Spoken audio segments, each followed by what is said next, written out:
Hello hi ಎಲ್ಲರಿಗೂ ನಮಸ್ಕಾರ. Welcome back to Krupa Sanjay vlogs. ನಾನು ಇವಾಗ ನಮ್ಮ ಇಂಡಿಯಾದ ಕ್ಯಾಪಿಟಲ್ ಡೆಲ್ಲಿನಲ್ಲಿ ಇದ್ದೀನಿ, ಗುರ್ಗಾವಲ್ಲಿ. ಸೊ ಇಲ್ಲೆಲ್ಲ ಟ್ರಾನ್ಸ್ಪೋರ್ಟೇಷನ್ ಹೇಗಿರುತ್ತೆ ಅಂತ ತೋರಿಸ್ತಾ ಇದ್ದೀನಿ. ಸ್ಟಾರ್ಟಿಂಗಲ್ಲಿ ಟುಕ್ ಟುಕ್ ಗಾಡಿ ಅಂತ ಕರೀತಾರೆ ಆ್ಯಂಡ್ ಶೇರಿಂಗ್ ಆಟೋಸ್ ಇರುತ್ತೆ. ಅದೇ ನಮ್ಮ main mode of transport. So ಇದು ಮೆಟ್ರೋ ಸ್ಟೇಷನ್.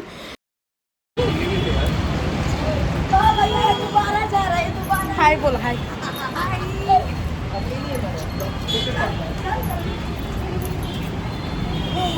ಹೆಲೋ ಹಾಯ್ ಎಲ್ರಿಗೂ ನಮಸ್ಕಾರ. Welcome back to Krupa Sanjay vlogs. ಸ್ವಲ್ಪ ಜೋರಾಗಿ ಮಾತಾಡ್ತಾ ಇದ್ದೀನಿ ಯಾಕಂದರೆ ನಾನು ಒಂದು ಕ್ರೌಡೆಡ್ ಪ್ಲೇಸಲ್ಲಿದ್ದೀನಿ. ಸೊ ನಾನಿವಾಗ ಎಲ್ಲಿದ್ದೀನಿ ಅಂತ ಅಂದರೆ ಡೆಲ್ಲಿಯ ಮೆಟ್ರೋ ಸ್ಟೇಷನ್. ಸೊ ಎಲ್ಲಿಗೆ ಹೋಗ್ತಾ ಇದ್ದೀನಿ, ಏನೇನೆಲ್ಲ ಮಾಡ್ತೀನಿ ಅಂತ ಈ ವಿಡಿಯೋದಲ್ಲಿರುತ್ತೆ, ಪೂರ್ತಿಯಾಗಿ ನೋಡಿ. ಬೆಂಗಳೂರಲ್ಲಿ ಹೇಗೆ ವೀಕೆಂಡ್ ಬಂದರೆ ಸಾಕು ಅಲ್ಲಿ ಹೋಗೋಣ ಇಲ್ಲಿ ಹೋಗೋಣ ಪಾರ್ಟಿ ಮಾಡೋಣ ಅಂತೆಲ್ಲ ಪ್ಲ್ಯಾನ್ಗಳನ್ನ ಮಾಡ್ತೀವಿ. ಡೆಲ್ಲಿನಲ್ಲಿ ಕೂಡ ಹಾಗೆ ಆಗುತ್ತೆ ಅಂತ ಹೇಳ್ಬೋದು. ಎವ್ರಿ ಸ್ಯಾಟರ್ಡೆ ಸಂಡೇ ಪ್ರೊಡಕ್ಟಿವ್ ಆಗಿ ಯೂಸ್ ಮಾಡ್ಕೊತಾರೆ ಇಲ್ಲಿರುವಂತಹ ಜನ, ಬಿಕಾಸ್ ಮೆಜಾರಿಟಿ ವರ್ಕ್ಗೋಸ್ಕರ ಬಂದಿರ್ತಾರೆ. ಸೊ ಹಾಗಾಗಿ at the same time Saturday ಸಂಡೇನ ಕೂಡ ಯುಟಿಲೈಸ್ ಮಾಡ್ಕೊತಾರೆ. ಇವಾಗ ನೀವು ನೋಡ್ತಾ ಇದ್ದಿದ್ದು ಕುತುಬ್ ಮಿನಾರ್. ಸೊ ಮೆಟ್ರೋ ಸ್ಟೇಷನ್ಗೆ ತುಂಬಾ ಹತ್ತಿರ ಇದೆ. ಆ್ಯಂಡ್ ಇಲ್ಲಿಯ ಮೆಟ್ರೋ ಸ್ಟೇಷನ್ಗಳು ಎಷ್ಟು ಚೆನ್ನಾಗಿರ್ತವೆ ಅಂತಂದರೆ ಎಲ್ಲ ಥರದ ಅಂಗಡಿಗಳು ಮೆಟ್ರೋ ಸ್ಟೇಷನ್ ಒಳಗೆ ಇರುತ್ತೆ. ಆ್ಯಂಡ್ ಪ್ರತಿಯೊಂದು ಮೆಟ್ರೋ ಸ್ಟೇಷನಲ್ಲೂ ನಿಮಗೆ ಅದೇ ಥರ ಅಂಗಡಿಗಳನ್ನ ನೋಡ್ಬೋದು. ಆ್ಯಂಡ್ ಮೆಟ್ರೋ ಕೂಡ ನಿಮಗೆ ಗೊತ್ತಿರೋ ಹಾಗೆ ಡೆಲ್ಲಿನಲ್ಲಿ ಒಂದು main mode of transport. So ನಾವು ಮೆಟ್ರೋದಲ್ಲಿ ಹೋಗ್ತಾ ಇದ್ವಿ. ಯಾವ ಜಾಗಕ್ಕೆ ಹೋಗ್ತಾ ಇದ್ದೀನಿ ಅಂತ ನೆಕ್ಸ್ಟ್ ಹೇಳ್ತೀನಿ.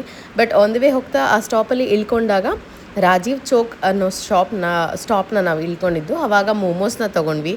ಬಿಕಾಸ್ ನಾರ್ತ್ ಇಂಡಿಯಾದಲ್ಲಿ momos is a trending thing. So taste ಮಾಡೋಣ ಅಂತ. ಅದಾದಮೇಲೆ ಕೂಡ ನಾನು ಕಾರ್ನ್ನ ತೊಗೊಂಡಿದ್ದೆ. ಆ್ಯಕ್ಚುಲಾಗಿ ನನಗೆ ಕಾರ್ನ್ ಅಂದರೆ ತುಂಬ ಇಷ್ಟ. ಬೆಂಗಳೂರಲ್ಲಿ ಹಲವಾರು ಫೇವ್ರೆಟ್ ಸ್ಪಾಟ್ಗಳಿದೆ ನನಗೆ. ಆ್ಯಂಡ್ ಇಲ್ಲಿ ಫಸ್ಟ್ ಟೈಮ್ ಟ್ರೈ ಮಾಡ್ತಾ ಇದ್ದಿದ್ದು. ಆ್ಯಂಡ್ ಟೊಮೆಟೊ ಫ್ಲೇವರ್ ಇದೆ ಅಂತ ಹೇಳಿದರು. ಸೊ ಹಾಗಾಗಿ ಟ್ರೈ ಮಾಡ್ತಾಯಿದ್ದೆ ಆ್ಯಂಡ್ ಇಷ್ಟ ಕೂಡ ಆಯಿತು. ಬೆಂಗಳೂರಿನಲ್ಲಿ ಹೇಗೆ ಶಾಪಿಂಗ್ಗೆ ಅಂತಲೇ ಪರ್ಫೆಕ್ಟ್ ಸ್ಪಾಟ್ಗಳಿದಾವೋ ಅದೇ ರೀತಿ ಡೆಲ್ಲಿಯಲ್ಲಿ ಕೂಡ ಸುಮಾರು ನೀವುಗಳು ಕೇಳಿರ್ತೀರ. Janpath market, Lajpat market, Sarojini market, ಅದೇ ರೀತಿ ಒಂದಷ್ಟು ಪ್ಲೇಸಸ್ಗಳನ್ನ ಇದೆ. ಅದನ್ನು ಎಕ್ಸ್ಪ್ಲೋರ್ ಮಾಡ್ತಾಯಿದ್ದೀನಿ. ಆ್ಯಂಡ್ ಇವತ್ತಿನ ವಿಡಿಯೋದಲ್ಲಿ ನೀವು ನೋಡ್ತಾ ಇರುವಂತಹ ಜಾಗ ಪಾಲಿಕಾ ಮಾರ್ಕೆಟ್ ಅಂತ. ಅದು ವೆರಿ ಸಿಮಿಲರ್ ಟು ನನಗೆ ಮೆಜೆಸ್ಟಿಕ್ ನಮ್ಮದು ಅಂಡರ್ಗ್ರೌಂಡ್ ಅಂಗಡಿಗಳಿಲ್ವ ಆ ಥರ ಅಂತ ಅನ್ನಿಸ್ತು. ಬಟ್ ಏನಂತ ಅಂದರೆ ನೀಟಾಗಿ ಆರ್ಗನೈಸ್ ಮಾಡಿದ್ದಾರೆ. ನಾಟ್ ಜಸ್ಟ್ ಸುಮ್ಮನೆ ಅಂಗಡಿಗಳು ಹಾಕಬೇಕು ಅಂತಲ್ಲ, ಕೆಲವೊಂದಷ್ಟು ಒಳ್ಳೊಳ್ಳೆ ಐಟಮ್ಸ್ ಕೂಡ ಸಿಗುತ್ತೆ. ಆ್ಯಂಡ್ ಬಾರ್ಗೇನಿಂಗ್ ಸ್ಕಿಲ್ ಹೈಯಲ್ಲಿ ಇರಬೇಕು ಅಂತಲೇ ಹೇಳ್ತೀನಿ. ಆಲ್ಮೋಸ್ಟ್ ಡಬಲ್ ದಿ ಅಮೌಂಟ್ ಹೇಳ್ತಾರೆ. ಸೊ ನಿಮ್ಮ ಬಾರ್ಗೇನಿಂಗ್ ಸ್ಕಿಲ್ಸ್ ಸಾಕದಾಗೆ ಇರಬೇಕು. ಏನಿಲ್ಲ, ನಾರ್ಮಲಾಗಿ ಬಟ್ಟೆಗಳ ಅಂಗಡಿ ಮೆಜಾರಿಟಿ ಇರೋವಂಥದ್ದು. ಆ್ಯಂಡ್ ಕ್ವಾಲಿಟಿ ವೈಸ್ ಬೆಟರ್, ಅಂದರೆ ಫಸ್ಟ್ ಕಾಪಿ ಆ ಥರ ಎಲ್ಲ ಹೇಳ್ತಾರಲ್ಲ ಆ ಥರ ಅಂತ ಹೇಳ್ಬೋದು. ತೀರಾ ವರ್ಸ್ಟಾಗಿ ಇರಲ್ಲ. ಆ್ಯಂಡ್ ನಾನು ನೋಡಿರೋಂತಹ ಬೇರೆ ಮಾರ್ಕೆಟ್ಗಳಲ್ಲಿ ಸ್ವಲ್ಪ ಕ್ವಾಲಿಟಿ ಏರುಪೇರು ಇರುತ್ತೆ. ಬಟ್ ಇಲ್ಲಿ better one with a lesser price. So ಕಮ್ಮಿ ಬೆಲೆಗೆ ಒಳ್ಳೆ ಕ್ವಾಲಿಟಿ ಇದು. ಡಿಫ್ರೆಂಟ್ ಅಂಗಡಿಗಳಿರುತ್ತೆ. ನನಗೆ ಮೇಯ್ನಾಗಿ ಕ್ಯಾಚಿಯಾಗಿ ಕಾಣಿಸಿದಂತ ಅಂದರೆ ವಾಲೆಟ್ ಮತ್ತು ಈಗ ಪರ್ಸ್ಗಳದ್ದು ಶಾಪ್. ನನಗೆ ಪರ್ಸ್ ಕಲೆಕ್ಷನ್ಸ್ ತುಂಬಾ ಇಷ್ಟ. ಬ್ರ್ಯಾಂಡೆಡ್ ಆಗಲಿ ನಾನ್ ಬ್ರ್ಯಾಂಡೆಡ್ ಆಗಲಿ ಮೇಯ್ನಾಗಿ ನಾನು ಡಿಸೈನ್ಸ್ಗೋಸ್ಕರ ತೊಗೋತೀನಿ. ಆ್ಯಂಡ್ ಈ ಪರ್ಸ್ನ ನೋಡ್ತಾ ಇದ್ವಿ. ಆ್ಯಕ್ಚುಲಾಗಿ ಆಫೀಸ್ ಯೂಸ್ಗೆ ಸಖತ್ತಾಗಿದೆ ಅಂತ ಹೇಳಿಬಿಟ್ಟು. ಇದರಲ್ಲಿ ಲ್ಯಾಪ್ಟಾಪ್ಗೆ ಕೂಡ ಕಂಪಾರ್ಟ್ಮೆಂಟ್ ಇದೆ. ಆ್ಯಂಡ್ ಇದು ಫೈರ್ ಪ್ರೂಫ್ ಅಂತ ಎಲ್ಲ ಏನೋ ಮಾಡಿ ತೋರಿಸ್ತಾ ಇದ್ರು. ಬಟ್ ಐ ಶುಡ್ ರಿಯಲಿ ಸೇ ಈ shop keeper was very friendly. And video ಮಾಡ್ಕೊಳಕ್ಕೆ ಕೂಡ ಬಿಟ್ಟರು. ಆ್ಯಂಡ್ ಎಕ್ಸ್ಪ್ಲೇನ್ ಕೂಡ ಎಷ್ಟು ಚೆನ್ನಾಗಿ ಮಾಡಿದ್ರು. ಆ್ಯಂಡ್ ಕೆಲವೊಂದು ಕಡೆ ಆಬ್ವಿಯಸ್ಲಿ ವಿಡಿಯೋ ಮಾಡೋಕ್ಕೂ ಬಿಡಲ್ಲ. ಆ್ಯಂಡ್ ಅವ್ರ ಬಿಸ್ನೆಸ್ ಮೈಂಡ್ ಸೆಟ್ಟಲ್ಲಿ ಇರ್ತಾರೆ. ಆ್ಯಂಡ್ ಇದು ಶಾಪ್ ನಂಬರ್, ಇದು ಫೋನ್ ನಂಬರ್. ಕಾಂಟ್ಯಾಕ್ಟ್ ಮಾಡಿ ನಿಮ್ಗೆ ಯಾರಿಗಾರು ಬೇಕಿತ್ತು, ಯಾವ್ದಾದ್ರು ಇಷ್ಟ ಆಗಿತ್ತು ಅಂತ ಅಂದರೆ. ನಿಜವಾಗ್ಲೂ ಚೆನ್ನಾಗಿದೆ quality and worth the price ಅಂತ ಹೇಳ್ಬೋದು.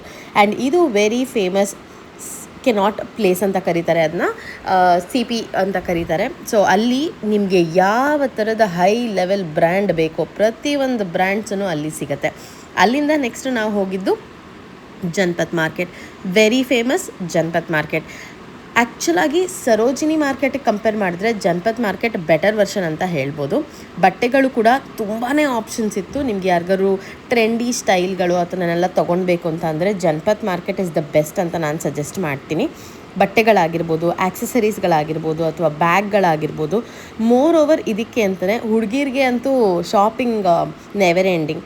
ಆ್ಯಂಡ್ ತುಂಬ ಆ್ಯಂಟಿಕ್ ಪೀಸ್ಗಳಾಗಿರ್ಬೋದು ಅಥವಾ ಸಮಥಿಂಗ್ ಯುನೀಕ್ ಆಗಿರೋವಂಥದ್ದನ್ನ ನೀವು ಟ್ರೈ ಮಾಡ್ತಾಯಿದ್ರೆ ಹೋಲ್ ಸ್ಟ್ರೀಟ್ ಏನಿದೆ ಅದಷ್ಟು ಪೂರ್ತಿ ನಿಮಗೆ ಶಾಪಿಂಗಿಗೆ ಅಂತಲೇ ಇರೋದು. ಮೋರ್ ಓವರ್ ಬಟ್ಟೆ, ಆ್ಯಕ್ಸಸರೀಸ್. ಸೊ ಇಷ್ಟೆಲ್ಲ ಓಡಾಟ ಆದಮೇಲೆ ಹೊಟ್ಟೆ ಹಸಿಯತ್ತಲ್ವಾ, ಅಲ್ಲಿ ಸೌತ್ ಇಂಡಿಯನ್ ರೆಸ್ಟೋರೆಂಟ್ನ ಹುಡ್ಕೊಂಡು ಹೋದ್ವಿ. ಆವಾಗ ಭೀಮೇಶ್ವರ ಅನ್ನೋ ಒಂದು ರೆಸ್ಟೋರೆಂಟ್ ಒಳಗೆ ಹೋದ್ವಿ. ಅಲ್ಲಿ ಜಾಸ್ತಿ ಜನ ಬಿರಿಯಾನಿ ತೊಗೊತಾ ಇದ್ರು. ನಾವು ಸೌತ್ ಇಂಡಿಯನ್ ಏನಾದರೂ ಟ್ರೈ ಮಾಡೋಣ ಅಂತ ನಾನು ಆ್ಯಕ್ಚುಲಾಗಿ ಕಾಂಬೋ ಪ್ಲೇಟ್ ತೊಗೊಂಡೆ. ಅಲ್ಲಿ ನಾನು ನಿಜವಾಗ್ಲೂ ಹೇಳಬೇಕು, ಸಾಂಬಾರ್ ಚಟ್ನಿ ಮಾತ್ರ ತುಂಬ ಚೆನ್ನಾಗಿತ್ತು ಆ್ಯಂಡ್ ಯಾವತ್ತೂ ಮಿಸ್ ಮಾಡಲಿಕ್ಕಾಗಲ್ಲ. ಸೌತ್ ಇಂಡಿಯನ್ ಅಂತ ಬಂದಾಗ ಅದು ಫಿನಿಷ್ ಆಗದೆ ಒಂದು ಒಳ್ಳೆ ಫಿಲ್ಟರ್ ಕಾಫಿಯಿಂದ ಆ್ಯಂಡ್ ಕಾಫಿ ಕೂಡ ಚೆನ್ನಾಗೇ ಇತ್ತು ಅಂತ ಹೇಳ್ಬೋದು. ಆ್ಯಂಡ್ ನಾನು ನನ್ನ ಫ್ರೆಂಡ್ಸ್ ಜೊತೆ ಹೋಗಿದ್ದೆ ಇಲ್ಲಿಯ ಸುತ್ತಾಟಕ್ಕೆ. ನನಗೆ ಮೇಯ್ನಾಗಿ ಡಿಫ್ರೆನ್ಸ್ ಗೊತ್ತಾಗಬೇಕಿತ್ತು. ಯಾರೇ ಆಗಲಿ ಡೆಲ್ಲಿ ಅಂದ ತಕ್ಷಣ ಸರೋಜಿನಿ ಮಾರ್ಕೆಟ್ ಇದನ್ನೇ ಹೇಳ್ತಿರ್ತಾರೆ. But Janpath market better place ಅಂತ ಹೇಳ್ಬೋದು. ಆ್ಯಂಡ್ ನೈಟ್ ವ್ಯೂ ಹೀಗಿತ್ತು. ಎಲ್ಲಿಂದ ಎಲ್ಲಿಗೆ ಹೋಗಬೇಕಂತ ಅಂದರೂ ಚೆನ್ನಾಗಿ ನಡಿಬೇಕು ಒಂದು. ಆ್ಯಂಡ್ ಜನಪತ್ ಮಾರ್ಕೆಟಲ್ಲಿ ಕಲೆಕ್ಷನ್ಸ್ ಕೂಡ ತುಂಬಾ ಚೆನ್ನಾಗಿತ್ತು. ಆ್ಯಂಡ್ ಮೋರೋವರ್ ನಿಮ್ಮ ಬಾರ್ಗೇನಿಂಗ್ ಸ್ಕಿಲ್ಸ್ ಕೂಡ ತುಂಬಾ ಮುಖ್ಯ. And last but not the least ಒಂದು ಒಳ್ಳೆ ಫೇಮಸ್ ಆಗಿರುವಂಥ ಡೆಸರ್ಟ್ನ ಟ್ರೈ ಮಾಡೋಣ ಅಂತ ಸ್ನೋಬೆರಿಗೆ ಹೋಗಿದ್ವಿ. ಅಲ್ಲಿ ಬಿಸ್ಕಾಫ್ದು ಒಂದು ಫೇಮಸ್ ಯಾವುದೋ ಒಂದು ಡೆಸರ್ಟ್ ಇತ್ತು ಅಂತ ಫುಲ್ಲಾಗಿ ನೋಡಿದ್ದೀರಾ ಅಂತ ಅನ್ಕೊತೀನಿ. ಸೊ ಹೇಗಿತ್ತು ನಾನು ಹೋದಂತಹ ಮಾರ್ಕೆಟ್ಗಳು ಅಂತ ತೋರಿಸಿದ್ದೀನಿ. ಹೋಪ್ಫುಲಿ ನಿಮಗೆ ಇಷ್ಟ ಆಗಿರುತ್ತೆ. ನನ್ನ ಚಾನಲ್ನ ಸಬ್ಸ್ಕ್ರೈಬ್ ಮಾಡಿ. ಇಷ್ಟ ಆಗಿದ್ರೆ ಪ್ಲೀಸ್ ಲೈಕ್, ಶೇರ್ ಮತ್ತು ಸಬ್ಸ್ಕ್ರೈಬ್ ಮಾಡ್ಕೊಳ್ಳಿ ಅಂತ ಹೇಳ್ತಾ ನಿಮ್ಮ ಅನಿಸಿಕೆಗಳನ್ನ ಕಮೆಂಟ್ ಮುಖಾಂತರ ತಿಳಿಸಿ. ಸೊ ಮುಂದಿನ ವ್ಲಾಗ್ವರೆಗೂ ಬಾಯ್.